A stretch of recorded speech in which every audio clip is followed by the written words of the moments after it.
est-ce que constitution na biso ezo mérité changer yango to changer yango te, aménager yango to aménager yango te? Mbote mingi na bandeko ya na grande découverte. Ça dépend na esika oyo zwami na minute oyo tozali koloba po ete la grande découverte ezali chaîne oyo elandamaka partout dans le monde. Peut-être na minute oyo koyi kolanda biso na butu oza na mboka bapaya to na États-Unis tokoyi koloba good evening to botarde mpona bandeko baza na Angola na bakongo kia mbote kieno. Liboso ya micro ezali na bino ndeko Jean-Claude Basakumuna oyo azali pe molobeli moko ya balobeli na bino na la grande découverte. S'abonner massivement et koyeba na koniata na clochette oyo ebimaka wana po ete ntango nyonso tokobanda kolanse baémission na biso okokaka korate biso te. La grande découverte, c'est l'information à temps réel. La grande découverte, pour inviter vraiment, vous s'abonner massivement, puis vous partager l'émission pour nous sauver biso, pour permettre à ce que vous sala et sala malolengeli et sengeli. Kolalelo tonto le bela, si je moko ou penze zali kopelisa moto. Mboka oyo etelemisi ba esprit ya bato na mboka na biso ezali annonce oyo mokonzi ya mboka le président Félix Antoine Tshisekedi ayebaki na koannonce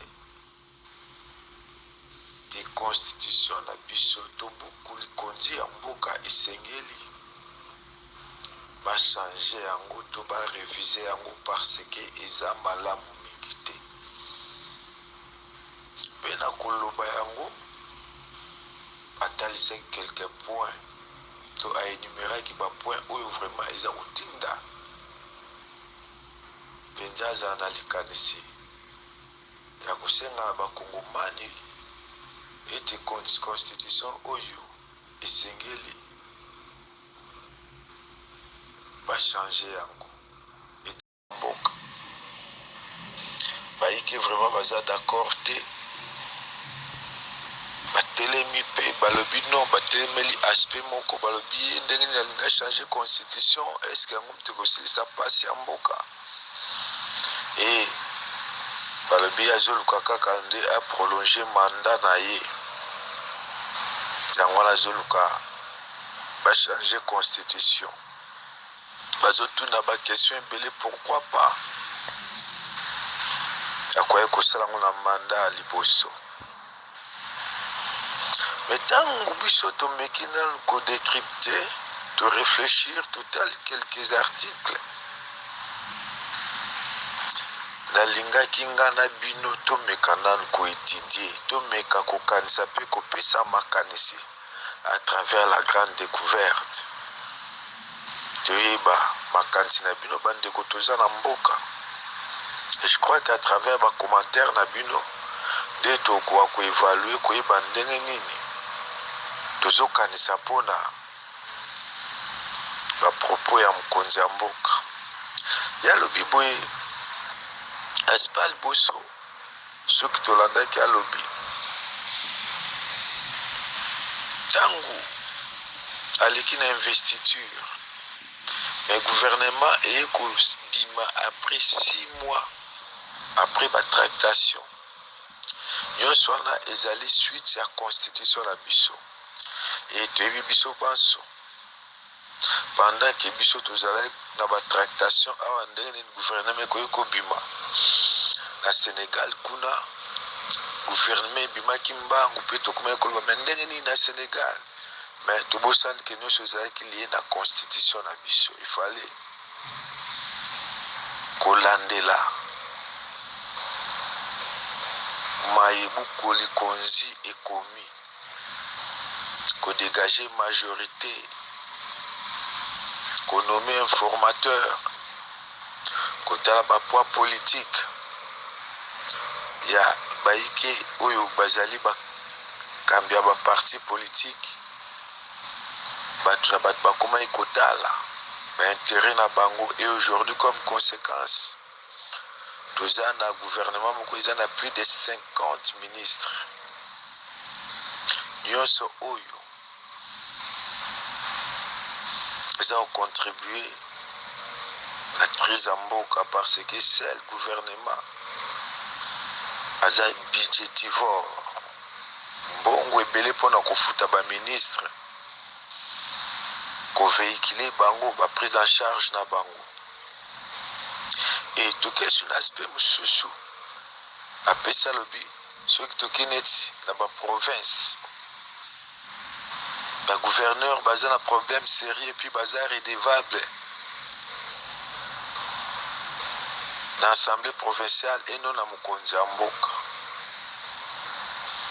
Or que lelo soki ekomi ke na constitution oyo gouverneur oza na problème na badepute ebaki bakutia yo mal à l'aise ti bakuvotela yo motion de censure badeshoir yo. Et tomoni yango na 5 ans oyo eleki combien de gouverneurs bakwei parce que bazalaki à l'aise te. Et d'autre part babevi oyo bagouverneur bazosala moyen président kwa kosanctionner bango directement eza te. Pourquoi? Parce que baza redevable liboso ya assemblée provinciale et non devant le président de la République. Tout ça baza protégé na constitution. Et lelo soki tozali heure moko pe kofinga justice na biso, bien que justice yango mpe ezotambola mpenza lolenge esengeli te.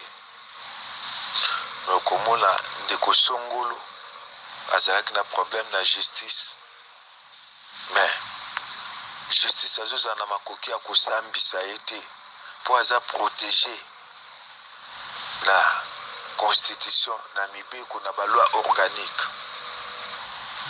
Yango wana eza na bato mosusu na mboka oyo badetourne bambongo ebele, mais constitution protégé bango.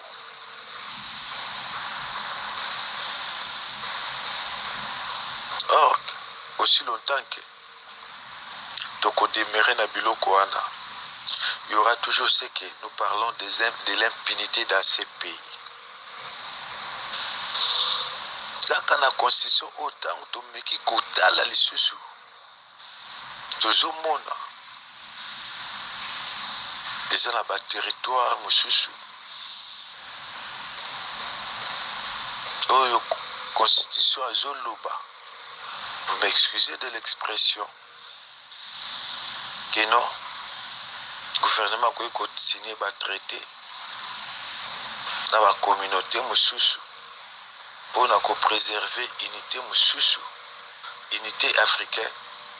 Tokoki koabandonne la souveraineté ya mboka mosusu. Donc c'est-à-dire tokoki kokaba mabele mosusu epai ya bapaya to pa bavoisin na biso mpona kopréserver unité africaine. Je ne sais pas ceux qui wana ekoki kosalama kaka na Congo to na pays mosusu africaine baza na biloko wana. Yango wana nalingaki biso na bino tomeka nanu korefléchir na likambo oyo ezoboma mboka, parce que j'ai comme l'impression que bapoliticien congolais bazotravaille mpona baintérêt ya Congo te. Likambo oyo ezopelisa moto na Congo aujourd'hui, même na mboka bapaya. Président Kagame apesa vina pekisa alobi ke président Tshisekedi akwa kosimba constitution mboka te. Est-ce que makambo ya constitution ya biso etali ye? Toyoki na Gabon kuna baza koannonce déjà changement ya constitution na bango, mais silence radio. Mais quant à nous, même communauté internationale a telemi balingi constitution esimbama te. Or constitution oyo peza mbala liboso esimbami te. Na 2006 esimbamaki, bachangeaki badisposition, entre autres basuspendaki tour moko ya élection parce que l'élection ko ekosalama na date ils ont suspendu. Et il y avait une loi qui stipulait que Moutousso comme député, donc on peut assumer sous la fonction moussousouté. Donc c'était vraiment interdit, mais aujourd'hui va changer en commis. On peut la député, vous allez moussala na soit PDG na entreprise moko publique de à l'État. Et bah personne de la soit on peut sala nous moussala. Il y a l'État au suppléant dans ce côté simbité aux zongi.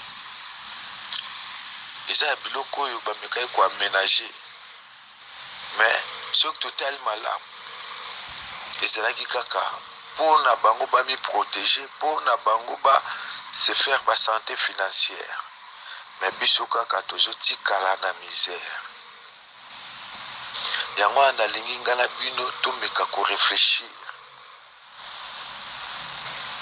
Un rapport avec tout ce qui se passe, toutes les réactions, où ils ont de part et d'autre. Donc, meka kovanda, moko na moko banda kozwa.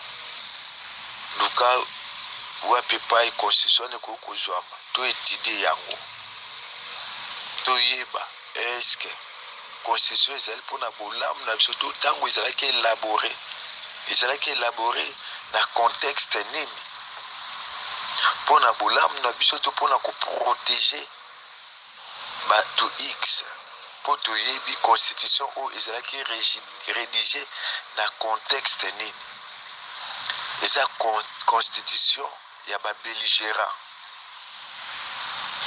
À cette époque-là, tu es qui tous à la bitumbe zalaki. Kabila zalaki na partie ouest. Bemba zalaki na bakota bakisangani kuna. Bagoma zalaki na ba Azaria Surberwa. Tout ce monde-là. Alors, pour na koluka, pour résoudre le problème de Bakendek na Sun City. Et la constitution n'a pas été rédigée par les Congolais. Il y a des étrangers qui ont intervenu pour élaborer cette constitution. Et la personne qui a promulgué la constitution n'était même pas votée par le peuple. C'était juste après l'Iwa Musée Laurent Désiré Kabila, il y a succédé. Et ça, il y a un parlement pour traiter Ango. Donc c'est quelque chose qu'on nous a imposé par de belligérants, par des étrangers et quelques fils de ces pays. Et nous l'avons accepté.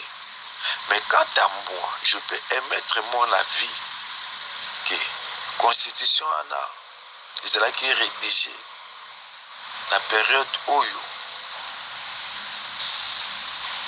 Et ça différent à Makambo Tozo vivre les deux. Et aujourd'hui, moi démocratie Bandou Fanda, dans le modèle Abisso. À cette époque-là, il n'y avait pas de démocratie. Il n'y avait pas de démocratie.